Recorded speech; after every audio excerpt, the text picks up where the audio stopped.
엊그제 시작했죠. 네, 이제 오늘 끝날 시간이 되었습니다. 근데 오늘 말씀을 전하려고 이렇게 앉아 있는데 제가 전할 말씀이 없겠다는 생각이 들었는데 오늘 기도하신 안수 집사님이 요약을 너무 기도 가운데 정확하게 해주셨고 기도하는 분이 저렇게 말씀을 요약할 정도면 제가 설교를 더 안 해도 되겠다 이런 생각이 들었어요.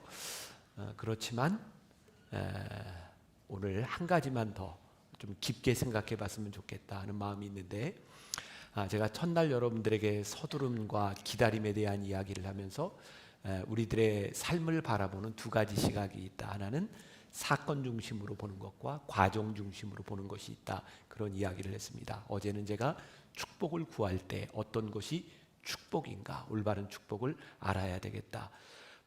여러 가지 기본기들이 있지만 우리 신앙에 이 정도는 우리들이 알았으면 좋겠다 하는 말씀들을 나누었습니다. 오늘은 첫날 이야기했던 그 사건 중심과 과정 중심의 이야기를 오늘 본문을 가지고 조금 더 깊이 들어가 보려고 합니다. 사실 오늘 제가 준비한 설교는 제가 이제 외부에서 이렇게 설교를 하는데 제가 좀 익숙하지 않은 설교입니다. 좀 원고도 좀 자주 봐야 되고요. 제가 어디서 틀릴지 몰라요. 또 어디서 헤맬지 몰라요. 그러니까 여러분들이 정신을 차리고 들으셔야 되겠습니까? 대충 들으셔야 되겠습니까? 정신 차리고 잘 들으셔야 돼요. 그리고 제가 어디에서 헤매는지 이렇게 잘 이렇게 찝어내셔도 괜찮을 것 같아요. 자, 계속해서 하는 이야기지만 우리들의 삶은 우리들이 이해할 수 없는 것으로 참 가득 차 있어요. 우리들이 하나님을 신뢰하거나 하나님을 믿지 않는다면 우리들이 이해할 수 없는 우리들의 인생은 정말 불행한 것일지도 몰라요.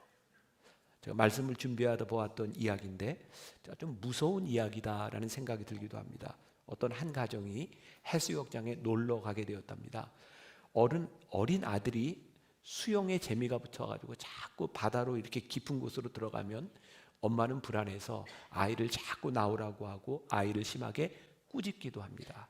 아이가 엄마에게 불만이 가득해서 이렇게 이야기를 했답니다. 아빠는 깊이 들어가도 말리지 않으면서 엄마는 왜 나만 못 들어가게 해? 그랬더니 엄마가 이야기합니다. 아버지는 보험에 들었어. 좀 무서운 이야기죠. 그런데 사실 우리들이 누군가에게 혼난다라고 하는 것도 생각해 보면 우리들은 잘 모를 때가 많아요. 사실은 뒤에 숨겨진 그런 이유들이 훨씬 더 많습니다. 그래서 우리들이 살아가는 우리의 인생은 우리의 이해로 되어지는 것이 아닌 것만은 분명합니다. 우리 신앙인들에게 우리의 인생은 뭐냐? 나는 하나님을 믿는 믿음과 신뢰 가운데서 우리의 인생이 분명히 든든히 서갈 수 있다는 생각이 들어요. 우리가 이해할 수 없어요 라는 말을 수없이 되뇌이지만 단지 이해하지 못한다고 하는 그 이유를 가만히 보면 우리는 지금 눈앞에 보이는 일에 집중하기 때문입니다. 그래서 저는 신앙의 깊이를 이렇게 생각해요. 우리들의 삶에서 일어나고 있는 여러 가지 사건들, 우리들의 인생 가운데서 조금 더 깊은 것을 보기 시작할 때, 그 이유를 우리들이 묻기 시작할 때, 왜 하나님께서 이 일을 행하셨는가? 하나님의 마음을 헤아리기 시작할 때 우리의 믿음이 점점 깊어지는 것이다 라는 생각이 들어요. 여기 자녀를 키워본 분들은 그런 경험들이 있을 거예요. 어느 날 자식을 보면서 야, 저놈 철들었네. 언제 자식이 철들었다고 하는 걸 느끼게 되나요? 늘 징징대고 늘 뭘 해달라고 하는 줄만 알았는데 어느 날 보니까 아버지의 마음을 알아. 엄마의 마음을 헤아려. 그러면 그때 야, 이놈 철들었네. 그런 생각이 들어요. 우리의 신앙의 자람, 우리의 신앙의 성숙은 어느 때일까요? 하나님이 우리를 바라보시면서 야, 네가 내 마음을 아는구나. 하나님의 마음을 알기 시작할 때 우리의 신앙은 자라가는 것 같아요. 제가 목회를 하면서 경험하는 것 중에 하나, 여러분들도 그런 경험이 있을 거예요. 예수를 처음 믿을 때 우리들에게는 간증거리가 참 많았어요. 정말 아무것도 아닌 것 같은데 이것도 이루어지셨어. 하나님이 이 기도에 응답해 주셨어. 처음 예수 믿을 때 마음이 뜨거울 때 우리들의 간증거리가 많았거든요. 근데 어느 시간이 지나가고 어느 시점이 되면 그렇게 우리들에게 생생하게 일어났던 간증들이 잘 일어나지 않는 때가 옵니다. 우리가 그 이유를 아는 게 굉장히 중요합니다. 우리가 예수를 처음 믿을 때, 우리의 신앙이 여릴 때, 아무것도 분별하지 못할 때는 하나님께서 우리 기도에 대하여 그냥 들어주십니다. 왜냐하면 얘는 설명이 안 돼. 그리고 이 기도를 안 들어주면 얘는 떠날 것 같아. 얘는 믿음을 버릴 것 같아. 그래서 하나님이 일단 기도 소원을 들어주세요. 근데 어느 시점이 되면 하나님이 기대하는 시점이지, 이제 이놈이 믿음이 좀 자라야 되는데, 이놈이 이 기도가 뭔지 알아야 되는데, 그래서 우리의 기도가 응답되지 않는 시점이 옵니다. 구분을 잘 하셔야 돼요. 모든 기도에 응답되지 않는다는 것이 아니라 기도에 구분이 되는 시점이 온다고요. 그때에는 우리가 이제 하나님의 마음을 헤아릴 줄 알아야 돼요. 여러분들에게 굉장히 중요한 신앙생활의 팁을 하나 알려드리겠습니다. 예수 믿은 지 3년 이내의 사람들은 지금 빨리 하나님께 구할 것을 다 구하세요. 그러면 하나님이 이 시점에서는 거의 다 들어주십니다. 그런데 우리들이 철이 들어야 될 시점이 되면 하나님의 마음을 헤아리는 사람이 되어야 되는 거죠. 그게 뭐냐? 지금 우리들 눈앞에 일어나는 이 사건, 지금 눈에 보이는 것이 아니라 조금 더 깊은 것, 하나님의 뜻, 하나님의 의미가 무엇인지를 보아야 되는 거예요. 오늘 본문 말씀이 뭐예요? 마가복음 14장에 문둥병자, 나병 환자 시몬의 집에서 예수님께서 식사하실 때 한 여자가 매우 값진 향유 옥합, 순전한 나드 한 옥합을 가지고 와서 깨뜨려 예수님의 발에 부었다. 여러분 이 말씀을 유심히 보세요. 향유 옥합을 깬 이 여인을 바라보며 어떤 사람이 이 여인에 대하여 이야기하는 것과 예수님께서 이 여인에게 이야기하는 것이 달라요. 똑같은 사건을 보고 다른 반응이 일어나고 있는 거예요. 어떤 사람, 아마도 유대인, 바리새인 혹은 율법학자였을지 모르지만 그 사람의 반응, 그는 지금 눈앞에 보이는 그 사건을 바라보며 자기 생각을 이야기하고 있는 거예요. 자, 다르게 표현하면 굉장히 자기중심적 사고를 하고 있는 거죠. 한번 여러분들에게 물어봅시다. 우리가 하나님을 믿는데 우리의 신앙의 태도는 자기중심적이어야 하겠습니까? 하나님 중심적이어야 하겠습니까? 하나님 중심적이어야 하죠. 그런데 많은 부분에서 우리는 굉장히 자기중심적인 생각을 할 때가 많이 있는 거예요. 뭐 예를 들어볼게요. 제가 사실은 제일 이렇게 좋아하는 운동 중에 하나가 스케이트입니다. 아이스 스케이팅. 전혀 그렇게 안 보여요. 제가 한 10년 정도 제가 유일하게 제대로 배워본 운동이 아이스 스케이팅이거든요. 제가 지금 타고 있는 스케이트 날이 최민정 선수가 타던 날을 제가 받아서 타고 있습니다. 와, 네.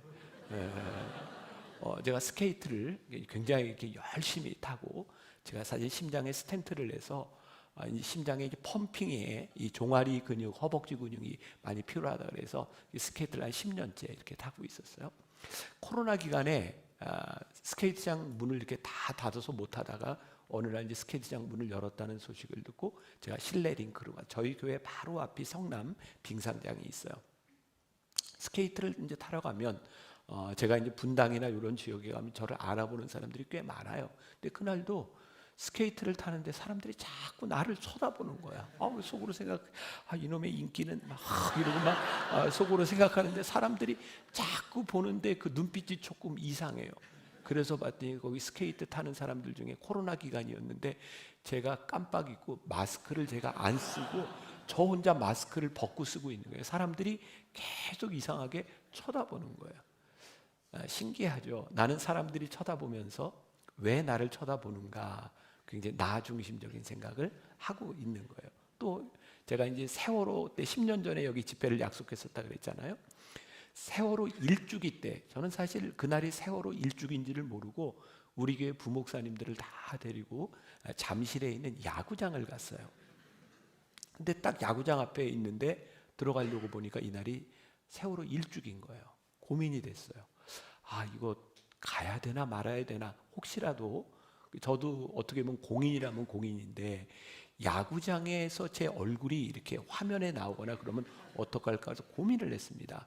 그러다가 우리 부목사님들하고 이렇게 결정을 한 건, 그래 우리 조용히 가서 관람만 하고 오자. 그리고 그날은 치어리더들도 한 명도 서지 않았어요.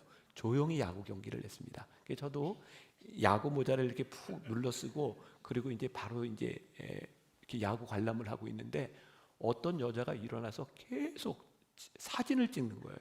저는 막 이렇게 막 피하고 막 이러는, 계속 사진을 찍어요. 그래가지고 제가 이 여자가 왜 자꾸 찍나 가서 보니까 셀카를 찍고 있는데 저를 찍는지 알고. 너무 우습잖아요. 내가 굉장히 이렇게 바보 같기도 하고.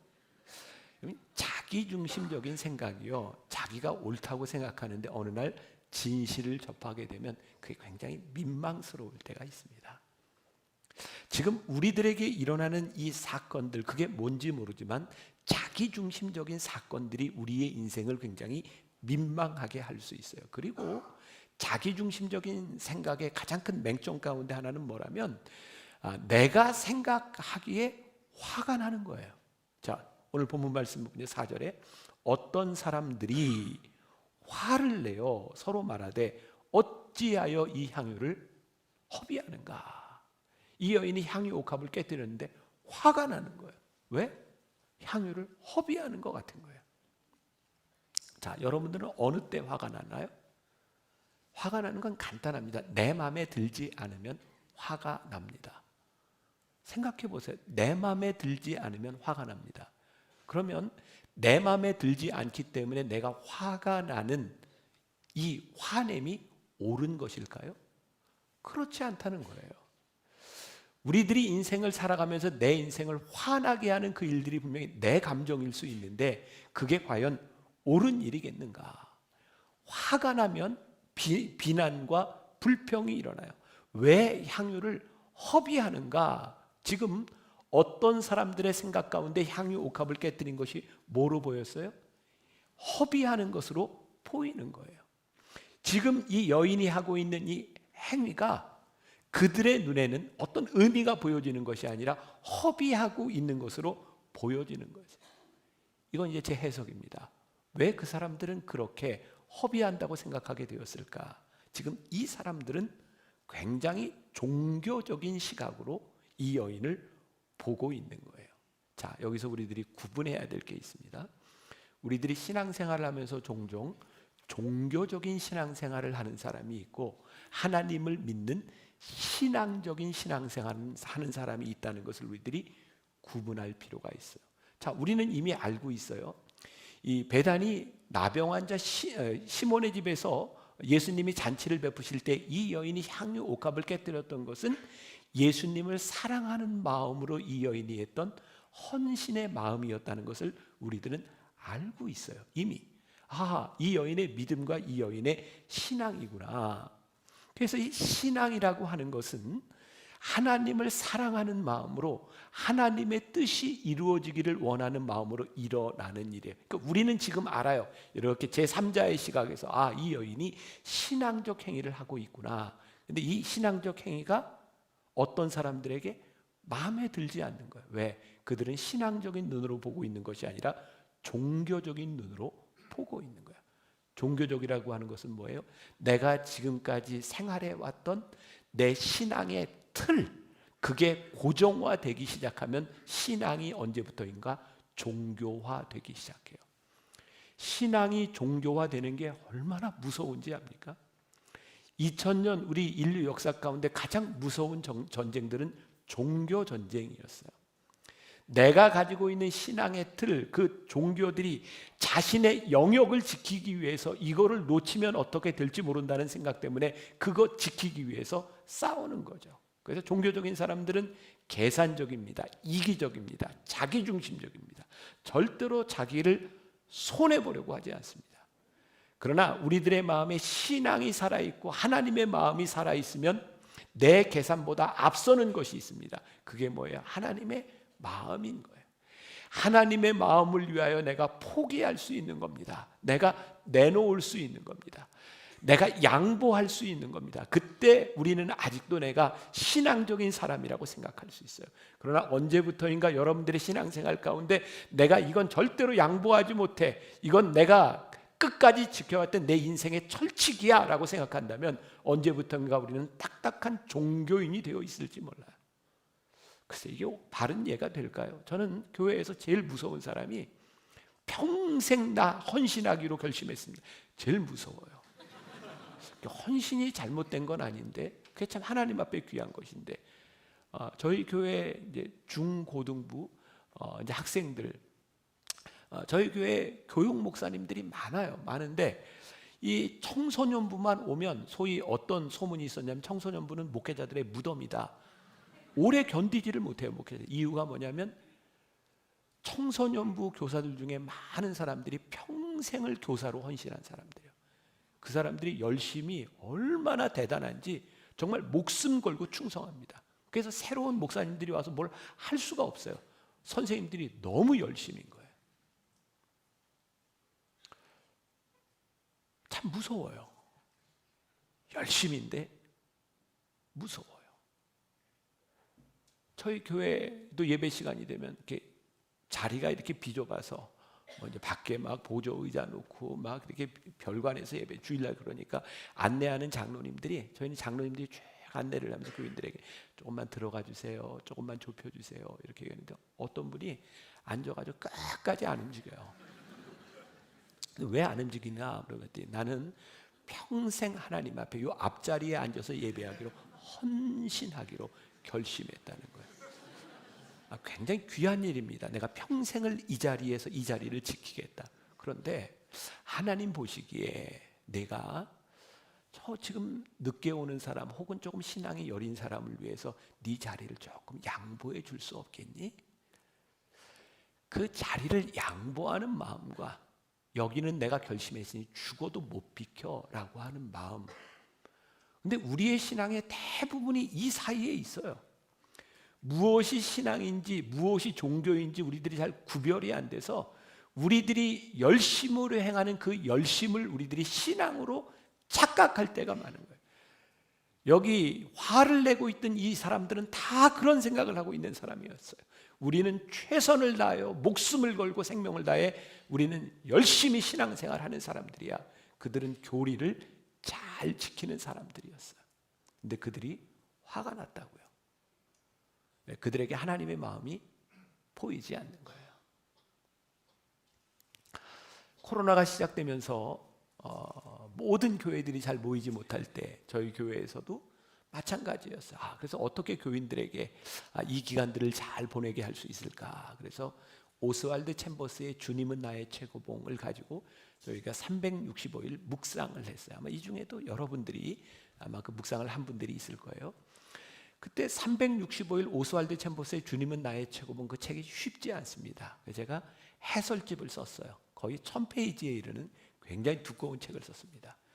그리고 전 교인이 새벽마다 이 영상을 가지고 아침마다 묵상하기 시작했는데 365일을 묵상하면서 하나님께서 저와 우리 교회에 주신 큰 은혜가 있었어요. 오스왈드 챔버스의 주님은 나의 최고봉이 쉬운 책은 아닌데요, 그 책을 매일 읽다가 보니까 오스왈드 챔버스의 마음이 보이더라고요. 어떤 마음이었냐면 하나님께 순종하기 위해서 몸부림쳤던 그의 신앙이 보였어요. 그리고 그 책에 여러 번 오스왈드 챔버스가 이런 표현을 하더라고요. 주님, 제가 주님 앞에 찢겨지는 빵과 부어지는 포도주가 되기를 원합니다. 우리 교회에서는 이 찢겨지는 빵과 부어지는 포도주가 되기를 외울 수 있도록 짧게 좀 말을 압축했어요. 찢빵 부포, 찢빵 부포, 찢겨지는 빵과 부어지는 포도주가 되게 하여 주옵소서. 그게 얼마나 은혜가 되었냐면 제 기도에 소원이 생겼어요. 하나님, 제가 평생 목회하는 동안 제가 찢겨지는 빵과 부어지는 포도주가 되기를 소원합니다. 하나님, 우리 성도들이 찢겨지는 빵과 부어지는 포도주가 되기를 소원합니다. 그 마음의 소원이 있다면 우리가 그렇게 싸울 일이 별로 없을 것 같아요. 내가 그렇게 화낼 일이 별로 없을 것 같아요. 화가 나는 일은 있지만 화를 내는 것하고는 다른 거잖아요. 내가 찢겨지는 빵과 부어지는 포도주가 되기를 원하는 마음. 그래서 우리들이 이 신앙과 종교라고 하는 것을 우리들이 구분할 줄 알아야 돼. 게다가 이 당시에 어떤 사람들, 이 종교인들은 그들이 철저하게 율법을 지키는 사람들이기도 했지만 그들은 그것을 통하여 먹고 사는 사람이었어요. 저도 목사고 담임 목사님도 목사고 여기 목사님들이 많이 있어요. 어느 순간부터인가 목회가 먹고 사는 일이 되면 종교인이 되는 거예요. 참 무섭죠? 하나님이 저를 목사로 불러주셨는데 이 목회가 나의 삶에 먹고 사는 것이 우선이 되기 시작하면 그 순간부터 목회자도 종교인이 되는 거예요. 여러분들이 하나님 앞에 불리움을 받아서 열심히 신앙생활을 하고 있는데 여러분들이 안수집사도 되고 장로도 되고 권사도 됐는데 언제부터인가 여러분들이 세운 기준이 전혀 바뀌지 않는 사람이 된다면 여러분들은 어느 순간에 종교인이 되어 있는 거예요. 여러분들에게 책을 하나 소개해 줄게요. 스캇 솔즈 목사님이 쓴 선밖의 예수라는 책이 있습니다. 제가 이 코로나 기간 요 어간에 나온 책 중에 전 제일 좋은 책 하나를 꼽아라 그러면 저는 그 책을 뽑아요. 선밖의 예수. 이렇게 뭐 쓰지도 않는 거는 머리가 좋든지 읽을 생각이 없든지 뭐 둘 중에 하나죠. 굉장히 좋은 책입니다. 선밖의 예수. 거기에 그런 표현을 예수님은 늘 선 밖에 계셨습니다. 예수님 당시에 사람들은 늘 선을 거놓고 예수님에게 예수님 어디에 서실 겁니까? 라고 물었다는 거예요. 이 여자를 돌로 쳐 죽이는 게 맞습니까? 용서하는 게 맞습니까? 사람들은 예수님한테 자꾸 선에 서라고 하는 거죠. 자, 요즘 교회 안에 어느 편입니까? 민주당입니까? 국민의힘입니까? 제가 국회의원 선거하는 주일날 아침에 넥타이를 고르는데 힘들었어요. 제가 빨간 넥타이 맸다가 파란 넥타이 맸다가 결국 회색으로 메고 나왔어요. 너무너무 민감해요. 사람 목사님 어느 편입니까? 제가 가끔 그런 얘기해요. 저는 회색입니다. 전 누구 편도 아닙니다. 왜 우리들이 누구 편에 서야 되는 겁니까? 우리는 하나님의 마음이 있는 곳에 서는 것이 옳습니다. 이 사람이 어떤 이념, 어떤 신념을 가지고 있느냐에 대한 문제가 아니라 하나님의 마음이 어디에 있는가를 물어야 그것이 하나님의 사람이 되는 것이 아니겠습니까? 그래서 이 스캇 솔즈는 책에서 예수님은 늘 선 밖에 계셨다는 거예요. 사람들이 예수님을 향해 욕하는 거예요. 예수님 어느 편입니까? 아니, 나는 하나님의 마음이 있는 곳에. 예수님은 굉장히 일관성이 없으셨던 분인 거 아십니까? 성경을 보세요. 예수님 진짜 일관성 없는 분입니다. 마이클 야코넬리라고 하는 사람이 쓴 뒤죽박죽 영성이라는 책이 있습니다. 이 책도 굉장히 좋습니다. 읽든지 쓰든지 외우든지.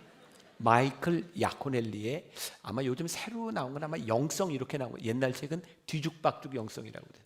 예수님의 영성은 뒤죽박죽이었다는 거예요. 어떤 사람에게는 무섭게 질책하시고 어떤 사람에게는 한없는 용서를 보여주셨어요. 왜 예수님은 그렇게 일관성이 없으셨을까요? 하나님의 마음으로 보셨거든요. 너는 좀 맞아야 되겠다. 너는 용서가 필요하구나. 예수님은 일관성이 있는 분이 아니었대요. 교회의 가장 무서운 것은, 교회가 전통이 생기는 가장 무서운 것은 언제부터인가 교회에 선이 거지기 시작하는 거예요. 저는 제가 목회를 하면서 제일 경계하고 싶은 부분이 그분이에요. 하나님, 우리 교회의 규칙과 선이 사람들을 올가매지 않았으면 좋겠습니다.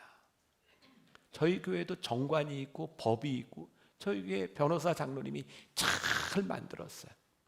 근데 저는 그런 얘기를 합니다.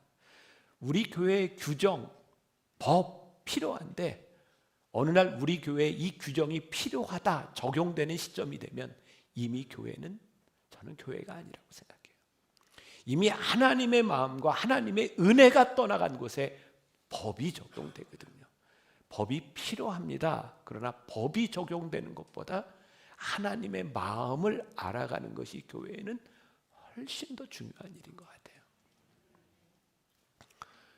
제가 오늘날 주일날 설교를 마치고 이제 저에게 혹시 영상을 보신 분들은 제가 예배를 마치면 바로 밖으로 나가지 않고 교인들이 다 나갈 때까지 저는 앞에서 같이 이렇게 찬양하고 기도하고 교인들이 다 나간 다음에 마지막에 나가요.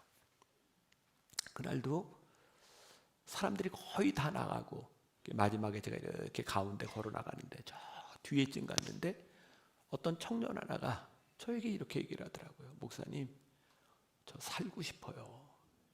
저 처음 보는 우리 교회 청년이 아니었던 거예요. 뭐 저도 그냥 지나가다가 이렇게 안고 기도해 줬어요. 그리고 제 방으로 올라갔다가 엘리베이터를 타고 다음 예배를 인도하라 이렇게 내려오는데 그 청년이 엘리베이터 안에 있는 거예요. 사람들이 여러 타고 있는데 엘리베이터 뒤에서 이렇게 입을 가리고 있더라고요. 이렇게 보니까 술 냄새가 나요. 제가 괜찮아, 손 내려, 괜찮아. 그랬더니 그 친구가 목사님 술 먹고 와도 돼요? 괜찮아. 그 청년을 바라보시는 하나님 아버지의 마음은 그 청년이 술을 먹고 와도 네가 나에게 왔구나 라고 안아주실 것 같아요. 그런데 우리들이 가지고 있는 우리들의 종교적인 신념과 우리들의 신앙생활의 틀 안에서 보면 어떻게 교회에 술 먹고 와? 제가 목회를 하면서 제일 감사했던 것 중에 하나가 제가 하나님 앞에 그런 마음을 위해서 기도했던 거예요. 제가 시카고 유학을 제가 처음 갔을 때 그때 저는 공부에 대한 열정, 목회에 대한 비전, 저는 그때 은혜를 받고 굉장히 마음이 뜨거운 상태에서 유학을 갔어요. 문제는 제가 공부하러 시카고에 가서 이제 저도 목사니까 교회를 다녀야 되는데 제가 감리교 목사니까 주변에 있는 교회에 이렇게 찾아가서 인사를 하면 목사님들이 별로 환영을 안 해요. 혹시 여기 이제 이민사회, 이민교회를 경험한 분이 있는지 모르겠지만 많이 싸워요, 교회. 그리고 목사님들이 교회를 이렇게 교인들을 갈라가지고 나가요. 그러니까 그냥 목사 하나가 교회에 들어오는 게 별로 반갑지 않은 거예요. 몇 번 그런 대우를 받다가 교회를 이렇게 다니면 안 되겠다. 그래서 시카고에 있는 한인교회 중에 제일 큰 교회 중에 하나를 그냥 가서 제가 성가대원으로 봉사를 했어요. 그런데 정말 이해할 수 없는 일이 그 교회가 시카고에서 제일 큰 교회 중에 하나인데 목사님이 이렇게 설교를 성가대석에서 듣고 있는데 여러분들께 너무 이제 제 말 듣고 저 목사 참 재수 없다 이런 생각하지 말고 참고 들으세요. 그냥 이렇게 성가대석에 앉아 있는데 그때가 제가 30살 때예요. 목사님이 설교를 너무 못 하시는 거예요. 그리고 아니 어떻게 저렇게 교회가 부흥하지? 뭐 이런 생각이 드는 거예요. 근데 제가 이런 얘기를 해도 되는 게 그 목사님이 저희 외삼촌이에요. 근데 6개월을 있는 동안 그 목사님이 설교하시는 중에 2번을 우시더라고요. 한 번은 교통사고 당한 교인의 이야기를 하다 우셨고 한 번은 이렇게 뱅크럽시한 그 사업이 망한 교인에 대한 이야기를 하면서 우셨어요. 제가 성가대석에 앉아 있다가 그때부터 그런 기도를 하기 시작했어요. 하나님, 저에게 저 마음 주세요. 하나님 저에게 저 마음 주시지 않으면 저 목회 못할 것 같아요. 근데 정말 하나님이 그 마음을 주셨어요. 저는 설교하다가 잘 울어요. 교인들을 보고 성도들을 보며 이야기하다 많이 울어요. 왜? 그 마음들이 느껴지니까. 저는 제가 목회를 하면서 제일 감사한 게 하나님이 저에게 주셨던 그 마음이거든요. 그래서 제 생각도 제 열정도 저의 비전도 굉장히 중요하지만 성도들의 마음을 좀 알면 좋겠다. 어느 날 예배를 드리는데 저 뒤에 젊은 엄마가 아이를 안고 들어와서 예배를 드리더라고요. 근데 그 모습을 보는데 얼마나 예배를 드리고 싶었으면 저 아이를 들고 저기 들어왔을까. 아마 대부분 큰 교회들 대부분 그래요. 예배 시간에 조용히 아이들은 저렇게 잠옷실에 가서 예배드리고 질서를 지키고 저는 다른 사람에게 피해를 주지 않도록 그렇게 잘 매너 있는 거 우리 신앙인들에게 굉장히 중요하다고 생각해요. 근데 저에게 보였던 건 그 예배를 사모하는 아이 때문에 예배를 드리지 못했던 그 엄마의 마음이 보이는 거예요. 그래서 우리 교인들에게 이렇게 얘기를 했어요. 여러분, 우리 교회는 예배 드릴 때 아이를 안고 들어오는 엄마, 그리고 예배 시간에 아이들이 빽 울면 아마 설교하는 제가 제일 힘들지 몰라요. 그러나 그 아이를 안고 들어올 수밖에 없던 그 엄마의 마음을 생각하며 우리가 조금 참으면 어떨까요? 저희가 예배를 요즘은 조금 뜸해졌는데 조금 그 장애를 가진 친구 하나가 예배 시간이 다 마치고 사람들이 나가기도 전에 늘 이렇게 막 앞으로 뚜벅뚜벅 걸어와서 저한테 목사님 그러고 막 선물을 줘요. 막 뭐 팩도 주고 뭐도 주고. 근데 이 친구가 저한테만 그러는 게 아니라 막 목사님들마다 이름도 어떻게 외웠는지 몰라. 누구 목사님 그리고 막 인사를 해요. 제가 우리 목회자들에게 말리지 마, 괜찮아. 저 시간에 저기에 뛰어나오는 그 아이가 예배를 드리는 그 마음을 우리들이 좀 헤아렸으면 좋겠어. 하나님의 마음을 우리들이 헤아리고 하나님의 마음이 우리들 가운데 들어오기 시작하면 우리들이 잡아낼 수 있는 일도 참 많을 것 같아요. 오늘 예수님의 발 앞에 향유 옥합을 깨뜨렸던 그 여인의 행동의 문제가 아니라 지금 중요한 거 우리가 봐야 될 건 뭐예요? 그 여인의 마음이에요. 종교인들에게는 그 마음이 보이지 않는 거예요.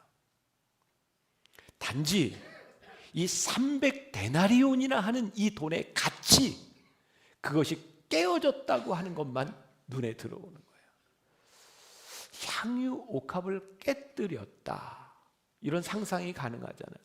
아니 그걸 왜 깨뜨려? 조금 따라가지고 예수님 발 닿고 놔뒀다가 또 쓰면 되잖아. 굉장히 합리적이잖아요. 그런데 이런 상상을 해보게 되면 왜 이 여인은 향유 옥합을 깨뜨렸을까? 이 귀한 것을 왜 깨뜨렸을까? 말씀 묵상이 그런 거잖아요. 말씀 속에 들어가서 어떤 마음일까? 이게 어떤 의미일까? 저희는 그렇게 이해되는 거예요. 이 여인은 이 귀한 것을 예수님을 향해 다 쏟아 붓기로, 다 드리기로 결심했구나. 이 여인의 마음이 있고 이것을 가치로 보는 것이 있고 그것은 전혀 다른 차원의 문제예요. 그래서 오늘 예수님이 오늘 말씀 6절에 이렇게 얘기하셔요. 가만두어라. 너희가 어찌하여 그를 괴롭게 하느냐. 그가 내게 좋은 일을 하였다. 사건만을 보고 있던 사람들에게는 그 여인의 행동이 이해가 되지 않았는데 여인은 그 마음을 보고 계셨어요. 그리고 지금 이 여인이 하는 이 일이 하나의 사건으로 그치는 것이 아니라 예수님의 십자가의 여정과 구원의 여정 가운데 연결되어 있다고 하는 것을 예수님이 말씀하세요. 아마도 이 여인이 예수님에게 행했던 이 일을, 여인은 헌신하는 마음으로 이 향유옥합을 깨뜨렸지만 이 여인도 자기가 하고 있는 일이 무엇인지를 다 이해하지 못했었던 것 같아요. 사실 우리들이 지금 하고 있는 일들도 우리들이 다 이해하지 못하고 하나님의 역사를 다 이해하지 못하고 하는 일들이 많이 있었을 것 같아요. 중요한 것은 이 여인이 예수님을 사랑함으로 예수님의 발 앞에 향유 옥합을 깨뜨렸다는 거예요. 그런데 이 일이 무엇을 하고 있었다고요? 예수님의 죽음을 예비하고 있었다고요. 이 여인의 행동이 구원의 역사 가운데 이루어지고 있고 사건 하나로 끝난 것이 아니라 십자가의 과정 가운데 이 여인이 하고 있는 일이 쓰임받고 있다는 거예요. 우리가 하나님의 부르심으로 살아가고 우리들이 신앙인으로 살아가는 우리들이 하는 행동 하나하나가 무의미한 일이 아니라 하나님께서 우리들의 삶의 역사 가운데 하나님이 이 일을 행하고 계시다.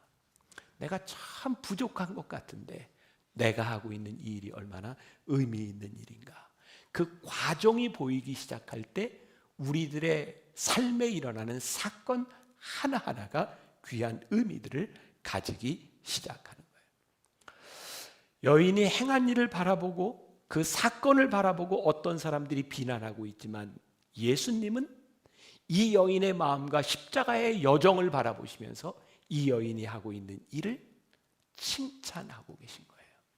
자, 한번 여러분들의 인생을 한번 쫙 생각해 보세요. 아, 그랬었구나. 아, 하나님이 그때 그래서 그런 일을 행하셨구나. 저희 교회 이름이 만나 교회예요. 저희 아버님이 감리교회에서 굉장히 유명한 부흥사셨어요. 아마 여기 좀 연세가 좀 많이 있는 분들은 저희 아버님을 아는 분들이 꽤 많아요. 저희 아버님이 굉장히 유명한 부흥사셨어요.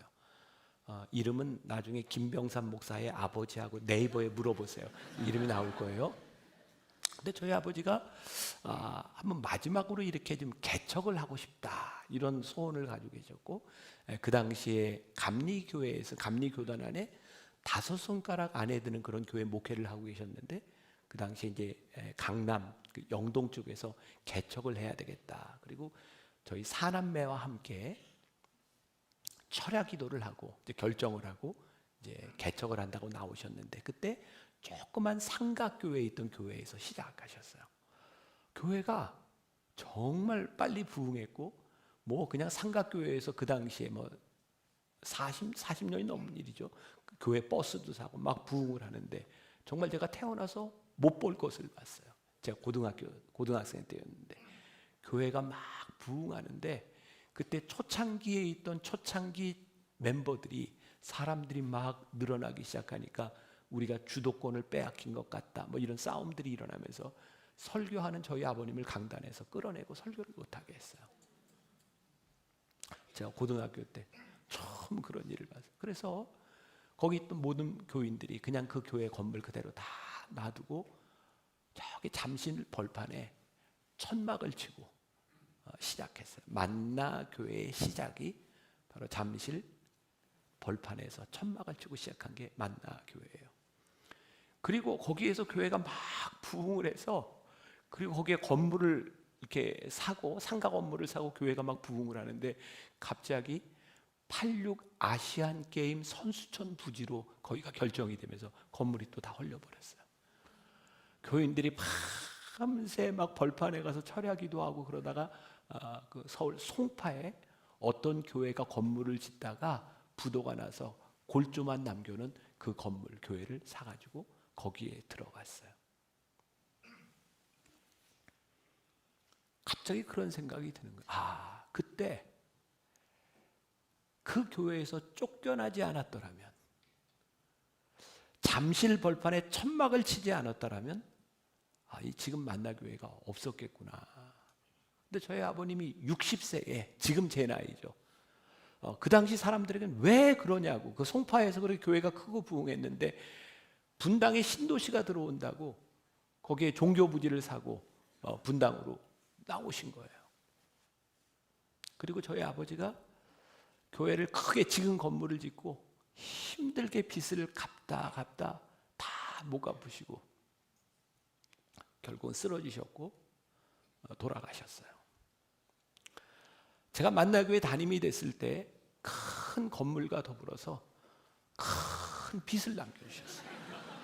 그 당시 여러분들 IMF 이후에 이자율이 뭐 옛날에 20 몇 프로까지 올라갔다, 제가 담임이 됐을 무렵에는 한 17, 8%막 은행 이자에, 교인들은 출석이 3,000명도 채 안 되는데 은행 빚만 100억에 그 다음에 일반 사람들한테 얻은 빚까지 17, 8%, 지금으로 생각하면 굉장히 큰 액수의 그런 빚이었어요. 제가 오랫동안 빚 가운데 살았어요. 태산을 넘어 험곡에 가도 빚 가운데로 걸어가면, 제가 오랫동안 빚 가운데 살았어요. 그러면서 제가요, 아버지는 왜 이렇게 힘들게 목회를 하셨을까? 저희 아버지가 제일 힘들어 하셨던 게 뭐냐면, 그때는 뭐 이제 교육 본당이 4천석이라고 했는데 뭐 여러 번 예배를 들어도 그렇게 안 되니까 교인이 차지 않는 거야. 너무 괴롭고 힘드셔서 늘 그게 이제 마음의 부담이. 아들인 저는 아버지 왜 그렇게 무리를 해서 그렇게 교회를 지어서 그렇게 평생을 고생하다 돌아가셨냐고. 몇 년이 지나지 않아서 교회에 뭐 한 번 예배 드릴 수 없고 두 번 예배 드릴 수 없고 교인들이 많이 늘었어요. 이렇게 훗날 그런 마음이 들더라고요. 아, 그래. 아버지가 보았던, 내가 그때는 이해하지 못했던 그 일을 내가 지금 가고 있구나. 저는 목회를 하면서 저는 늘 그런 생각을 해요. 나는 교회 건물 짓지 않고 건물 없는 교회 목회할 거야. 왜? 저는 좀 특별한 목회를 하고 싶었어요. 근데 어느 날 제가 보니 그 자리에 있는 거예요. 그리고 깨닫게 된 게 있어요. 하나님께서 너에게 이 길을 가게 하신 이유, 그리고 너에게 이 일을 맡겨주신 이유, 내가 이해하지 못했기 때문이 아니라 하나님이 저를 이렇게 이끌어가고 계시는구나. 그러니까 제가 원하던 길에 저는 있지 않았어요. 저는요, 만나교회를 이렇게 목회하면서 교회가 많이 부흥했고 빚도 금방 갚았어요. 교회 부흥하니까 금방 빚 갚더라고요. 그런데 저에게 늘 따라다니는 게 있었어요. 세습, 누구 아들. 너무 싫었어요. 그래서 빚을 다 갚고 교회가 안정됐을 때 제가 건물을 보러 다녔어요. 나는 이런 건물 있는 교회에서 목회 안 해. 난 이제 새롭게 한번 해볼 거야. 그래서 저는 교회를 사임하고 나가서 개척하려고 건물을 막 보러 다녔어요. 그리고 마지막에 기도원에 가서 마음의 결심을 하려고 그렇게 기도를 하는데 응답이 없는 거예요. 근데 마지막 날 하나님께서 저에게 이렇게 물으시더라고요.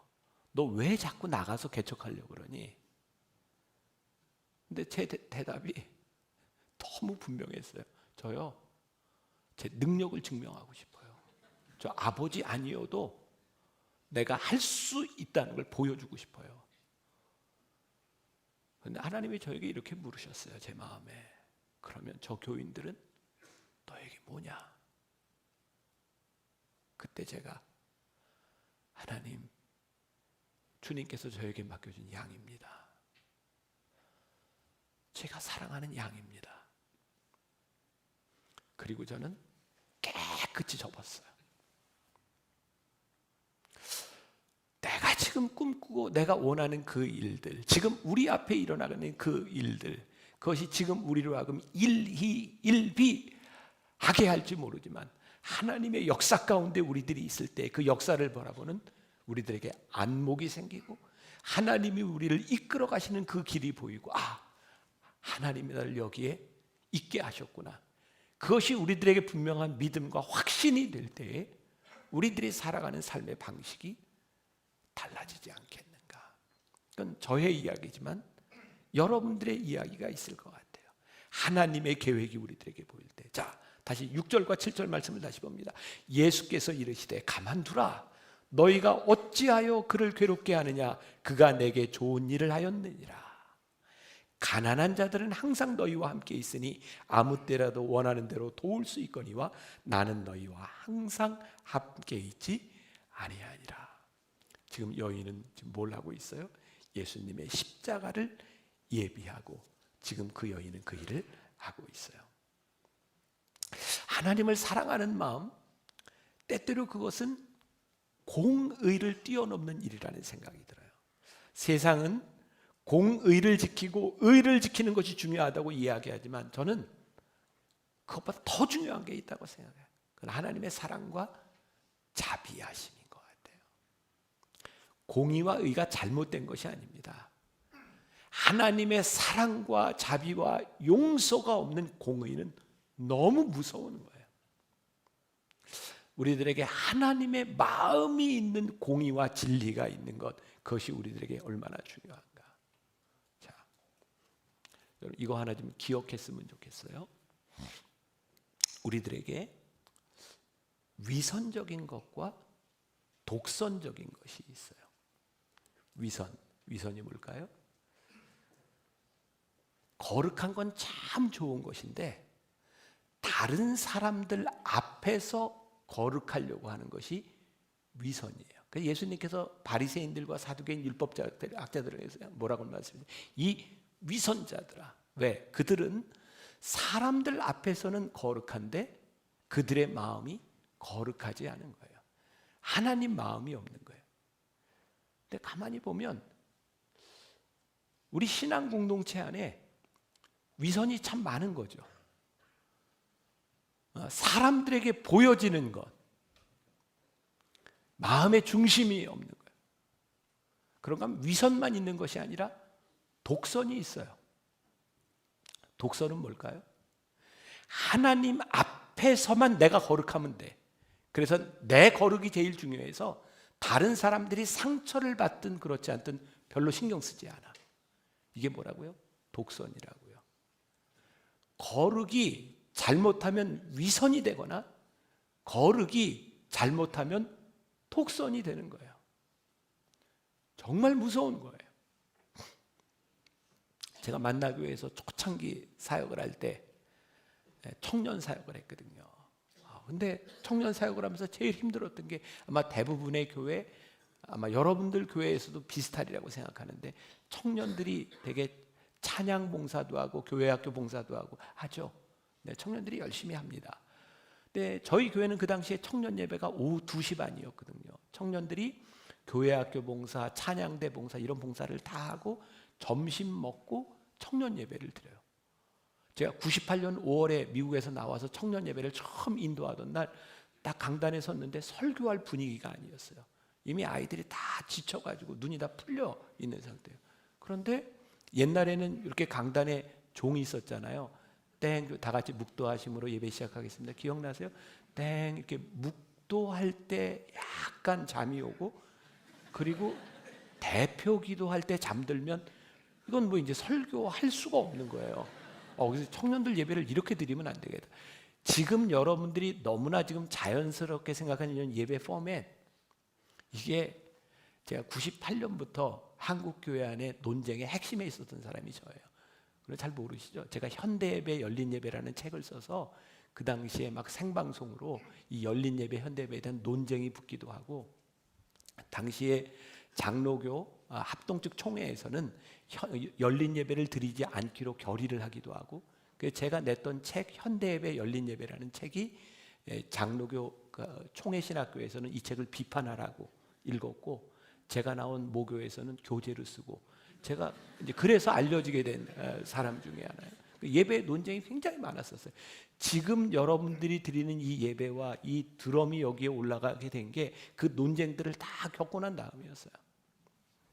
청년들 예배를 드리는데 그 당시에 이거 안 되겠다, 청년들을 살려야 되겠다는 생각이 들었어요. 예배 가운데. 그래서 청년 예배 일단 청년 아이들 성가대 가운 다 벗기고 예배 순서 다 바꾸고 그냥 들어오면 일어나서 찬양으로 지금 여러분들 하는 것처럼 그렇게 예배를 드리기 시작했어요. 그리고 찬양팀을 만들고, 청년들이 예배 시간에 오면 손수건을 꺼내놓기 시작했어요. 울기 시작했어요. 청년들이 막 부흥해요.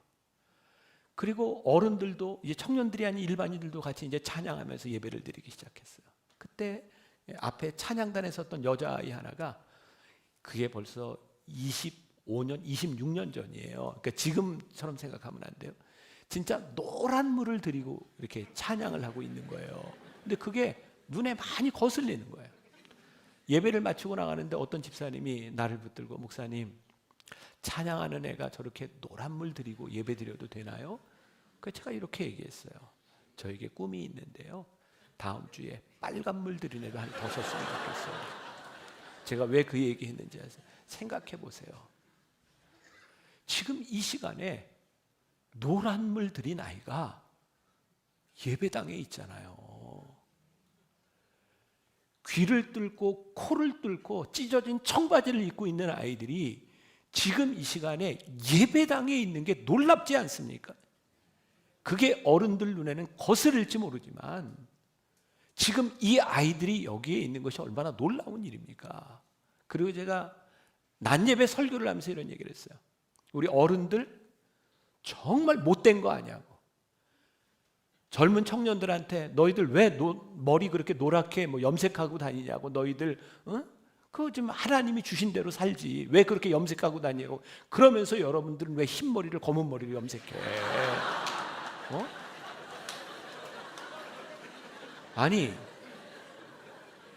흰 머리를 검은 머리로 염색하는 건 괜찮고 검은 머리를 노란 물로 들이는 건 안 된다는 것은 어떤 기준이냐고요. 가만히 보세요. 우리의 기준들이 얼마나 자기중심적이고 이기적이고 교회에서 이야기하고 있는 많은 것들이 얼마나 종교적인지, 신앙적인 눈으로, 우리들이 믿음의 눈으로, 하나님의 마음으로 우리들의 신앙 공동체를 보기 시작할 때 정말 많은 것들이 달라지지 않을까요? 저는 사도 바울의 말씀 중에 모든 것이 가하나 모든 것이 유익한 것은 아니다, 이 말씀이 너무 좋거든요. 사도 바울은 하나님의 은혜를 체험하는 그는 율법적이었던 사람이 자유함을 얻었어요. 야, 이게 자유한 거구나. 내가 예수 안에서 이렇게 자유한 거구나. 내가 사도 바울은 제사 위에 드려진 음식을 먹는 것도 그에게는 아무 문제가 되지 않았어요. 아니, 이게 다 피조물들인데, 아니 제사상에 드렸다고 해서 그게 뭐가 문제야? 그 우상 다 그거 헛된 것들인데. 사도 바울은 그게 전혀 문제가 되지 않는 사람이었어요. 근데 공동체에 뭐라고 얘기해요? 혹시라도 그것 때문에 마음에 상처받거나 시험에 드는 사람이 있으면 너희가 그거 해야 되겠냐. 근데 우리는요 굉장히 독선적인 거예요. 이건 아무 문제 없어. 내 신앙에는 아무 문제가 없어. 그런데 여러분들의 신앙의 문제 때문에 누군가 아파하고 눈물을 흘리고 있다면 하나님 그거 기뻐하시지 않는다고요. 교회 공동체 안에 젊은 세대들이 왜 교회를 떠나는가? 너무나 독선적이고 너무나 위선적인 우리 신앙의 선배들 때문에. 신앙의 모습이 아니라 종교적인 모습을 바라보며 많은 사람들이 교회를 하나님을 떠나가는 일들을 우리들이 하고 있는 것은,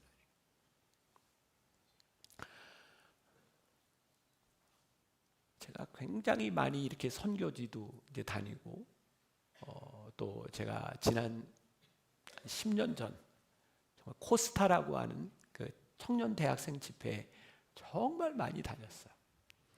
제가 벌써 한 7, 8년 전에 제가 다른 비행기도 탔지만 대한항공으로만 마일리지가 100만 마일이 넘었으니까 얼마나 많이 다녔겠어요.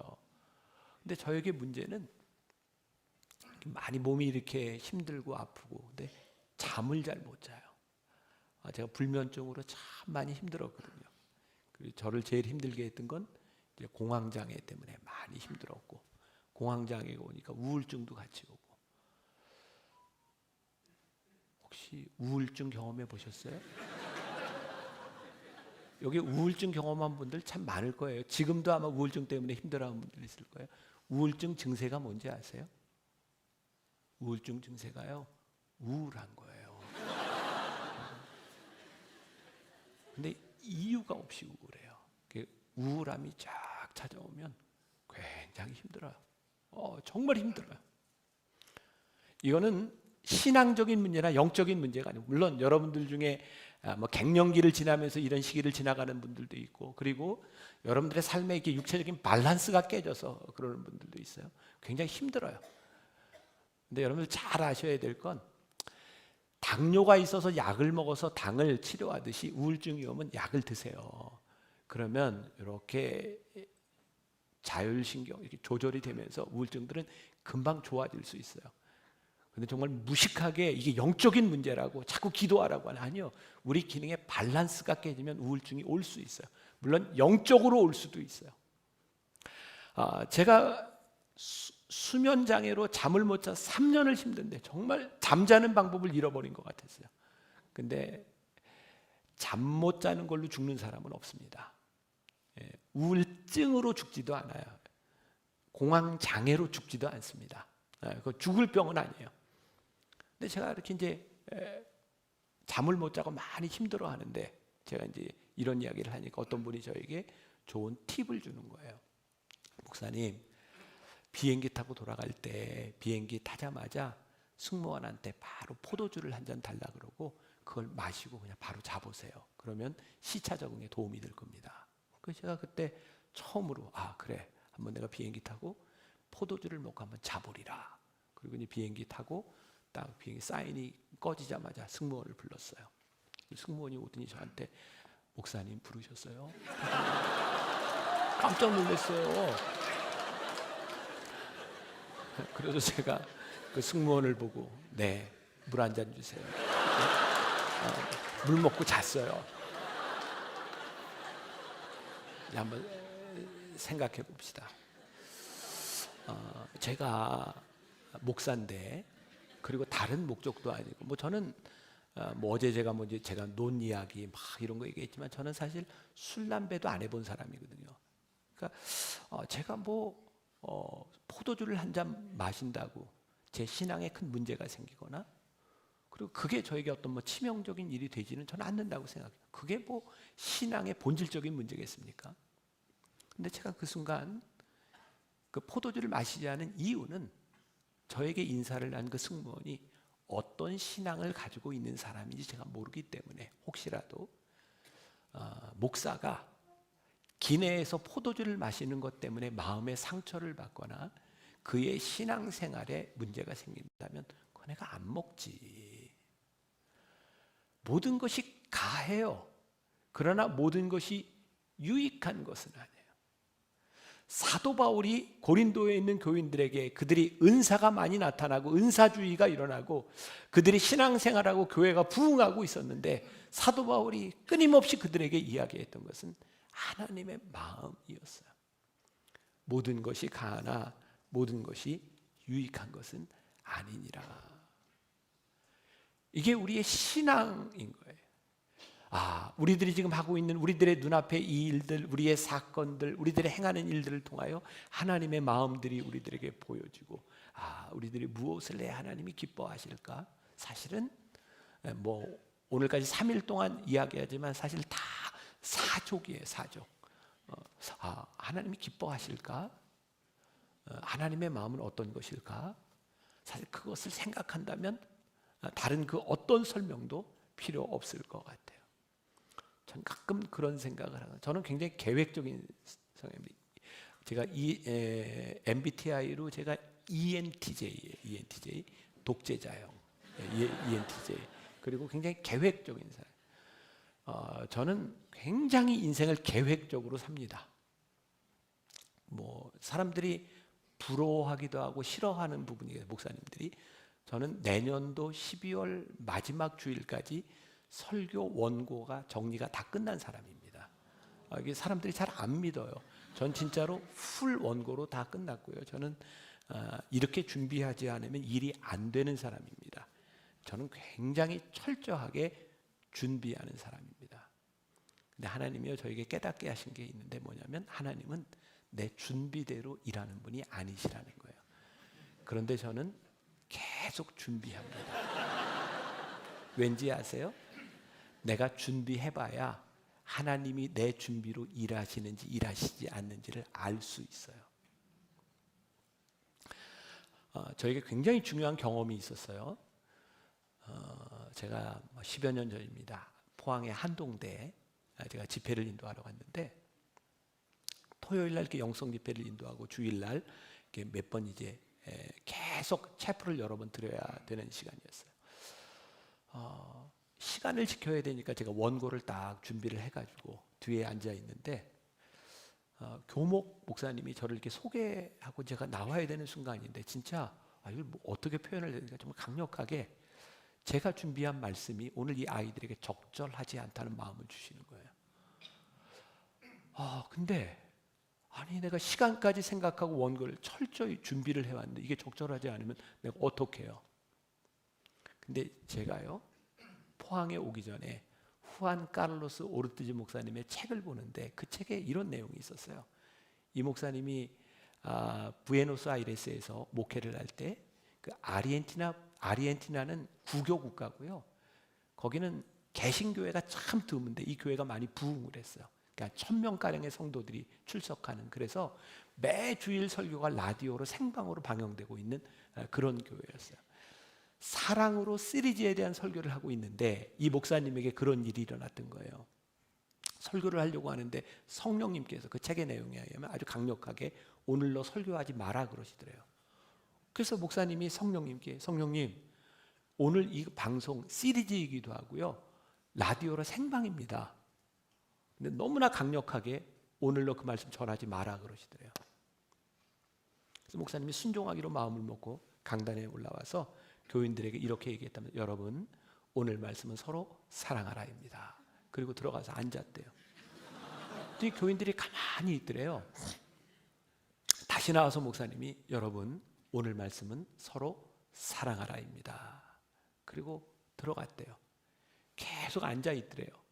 그 책에 보면 나중에 교인들이 목사님이 성가대하고 이렇게 뭐 사인을 했던가 했는데 잘 안 맞은 줄 알고 계속 기다리고 있었던 거고, 목사님이 세 번째 나와서 오늘 말씀은 서로 사랑하라입니다 라고 했을 때 그 책에 보면 어떤 사람이 일어나서 이제 내가 당신을 사랑합니다라고 고백하기 시작했는데, 그 사람은 멀리서 지방에서 온 택시 운전사인데 그 예배를 너무 사모해서 왔던 사람이었고, 그 사람이 일어나서 그 사랑에 대한 고백을 하기 시작했을 때 전 회중이 다 일어나서 서로 사랑합니다 고백하며 나눔의 시간을 가지고, 그리고 놀라운 간증들이 쏟아진 거예요. 그래서 몇 주 동안 목사님이 설교를 하지 않고 그때 서로 사랑하라고 하는 믿음의 고백으로 일어났던 간증들을 매주 간증을 했던 거예요. 그리고 몇 주가 지난 후에 목사님이 이제 설교하러 올라왔을 때 책에 보면 그런 표현이 있더라고요. 나는 지금까지 이렇게 말씀을 갈구하는 눈빛을 본 적이 없다. 그리고 이렇게 묻습니다. 여러분들은 말씀을 행하는 자입니까? 말씀을 듣는 자입니까? 우리는 너무나 많은 말씀을 들어서 행할 시간이 없는 삶을 살아가고 있는 것은 아닌가. 제가 그 책을 읽은 지가 얼마 안 됐거든요. 그래서 저에게 그 책이 생각나면서 그래 내가 순종해야 되겠다는 생각이 들었어요. 그래서 제가 준비한 원고를 강대상에 놓고 마이크를 잡고 옆으로 나왔어요. 그리고 설교하기 시작했는데 저에게 정말 강력한 경험이었어요. 와, 하나님이 나를 쓰시는구나. 저도 설교를 굉장히 많이 하는 사람인데 그때처럼 강력하게 하나님이 나를 쓰신다는 생각을 해본 적이 없어요. 그때 이후에 저에게 습관이 생겼어요. 저는 이렇게 철저히 준비를 해가지고 오지만 늘 밑에서 이런 기도를 합니다. 하나님, 제가 준비해왔지만 하나님 오늘 이 시간에 하나님께서 적절한 말씀으로 이 사람들에게 말씀하여 주시고 제가 쓰임받기를 원합니다. 지금 제가 하는 이 이야기도 원고에 없는 이야기입니다. 저 굉장히 열심히 준비하는 사람인데 나의 준비로 하나님을 제한하지 않아야 되겠다. 제가 이런 이야기를 하면 이제 젊은 목회자들이 그래 설교 준비할 필요 없어. 이거 다 헛거야. 근데 여러분들의 인생에 최선을 다하지 않으면 여러분들의 인생이 하나님의 계획 속에 있는지 그렇지 않은지를 절대로 발견하지 못합니다. 우리의 철저한 계획과 노력 가운데서 우리를 하나님의 길로 인도하시는 것을 경험할 때 우리들이 순종하게 되고 우리의 믿음이 쌓여가게 되어 있는 거예요. 그때 우리의 믿음의 깊이들이 깊어지는 거예요. 제가 이렇게 썼습니다. 여기에 종이 너무 확실한 계획을 가지고 있으면 주인이 놀란다. 종이 너무 분명하게 자기 일을 하면 주인이 할 일이 없다. 우리의 삶에서 하나님의 주권을 인정하는 순간 우리는 사건 중심의 삶에서 과정 중심의 삶으로 변화된다. 지금 나에게 일어나는 일이 끝이 아니라 하나님이 인도하시는 과정임을 인정하게 된다. 때로 우리는 이런 말을 한다. 나는 길을 잃었습니다. 그러나 주님은 우리들에게 말씀하신다. No, you are not lost because I know where you are. 아니, 너는 길을 잃지 않았어. 나는 내가 어디 있는지 알고 있어. 하나님은 지금 우리가 있는 곳을 아실 뿐 아니라 우리가 갈 곳도 알고 계시기 때문이다. 오늘 지금 이 순간에도 우리가 이해할 수 없는 일들이 수없이 일어나고 있지만 그 일을 통하여 하나님의 역사하심을 깨닫게 될 때 우리의 믿음의 깊이가 깊어지고 우리의 신앙이 자라나는 거예요. 그게 뭐라고요? 신앙의 기본이라고요. 오늘 제가 준비한 거 딱 반했습니다. 반했는데 끝. 네, 오늘 하나님께서 여기까지. 오늘 우리의 신앙의 기본기, 우리의 사건 중심으로 살 것이냐, 과정 중심으로 살 것이냐, 우리의 이해할 수 없는 삶 가운데도 우리 가운데 역사하시는 하나님을 고백할 수 있는 여러분들이 되시기를 주님의 이름으로 간절히 축원합니다.